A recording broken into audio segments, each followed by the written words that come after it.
आणि नवी मुंबईच्या डी.वाय. पाटील स्टेडियमवर हरमनप्रीत कौरच्या टीम इंडियानं इतिहास घडवलाय।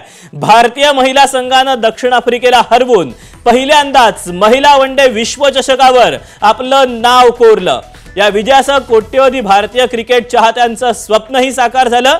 या सामन्यात भारतानं दक्षिण आफ्रिकेसमोर 299 धावांचं आव्हान ठेवलं होतं आणि या आव्हानाचा पाठलाग करताना दक्षिण आफ्रिकेची कर्णधार लॉला वुलवॉर्टनं शतकी खेळी केली, पण एका बाजूने अपेक्षित साथ न लाभल्यानं तिचे प्रयत्न अपुरे ठरले आणि भारतानं एका ऐतिहासिक विजयाला गवसणी घातलेली आहे।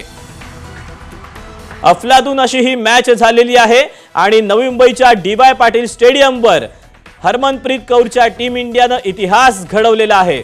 भारतीय महिला संघानं दक्षिण आफ्रिकेला नमवलेलं आहे, हरवलेलं आहे आणि पहिल्यांदाच महिला वनडे विश्वचषकावर आपलं नाव कोरलेलं आहे। आणि अर्थातच या विजयासह कोट्यवधी भारतीय क्रिकेट चाहत्यांचं स्वप्नही साकार झालंय। या सामन्यात भारतानं दक्षिण आफ्रिकेसमोर 299 धावांचं आव्हान ठेवलं होतं।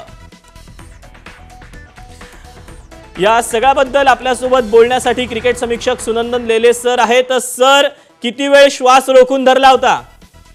अजिबात नाही, कारण पूर्ण वेळ दीपक कंट्रोल जो होता तो भारतीय संघाच्या हाती राहिलेला आहे। 300च्या आसपासची जेव्हा धावसंख्या उभारली तेव्हापासून दडपणाचं ओझं हे दक्षिण आफ्रिकेवरती वाढत गेलेलं आहे। त्यांच्या कप्तानाने अफलातून शतक केलेलं आहे, पण तिची विकेट गेल्यानंतर गोष्टी बदललेल्या आहेत आणि भारतीय संघाने दिवाळी नंतरची दिवाळी साजरी करायची लोकांना एक जबरदस्त संधी दिली आहे। पण सर, यासोबतच जर प्रामुख्याने उल्लेख करायचा झाला तर आजच्या मॅचच्या बाबत जर दीप्तीचा परफॉर्मन्स असेल किंवा अष्टपैलू म्हणून जे जे आपले प्लेयर्स चमकलेले असतील, शफाली वर्मा असेल, यांच्या कामगिरीबद्दल काय सांगाल?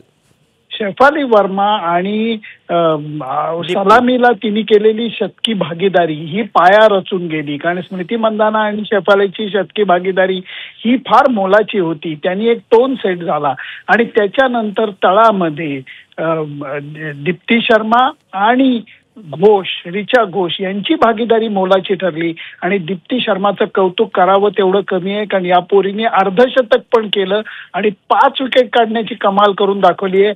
क्या बात है।